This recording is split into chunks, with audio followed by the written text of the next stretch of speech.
हाय. आज आपण ओली भेळ बनवत आहोत. त्याआधी एका मोठ्या पातेल्यामध्ये चुरमुरे घेऊन त्यामध्ये मोठी शेव, टॅमॅटो, कांदा, कोथिंबीर हे घालत आहोत. त्यामध्ये बारीक शेव ते पण घेऊन मिक्स करत आहोत. नंतरनं थोडीशी चटणी, चिंचेचा कोळ, चाट मसाला हे सगळं घालून एकत्र करत आहोत.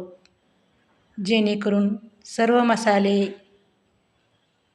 हलवता येतील म्हणून आपण मोठं पातेलं घेतलेलं आहे.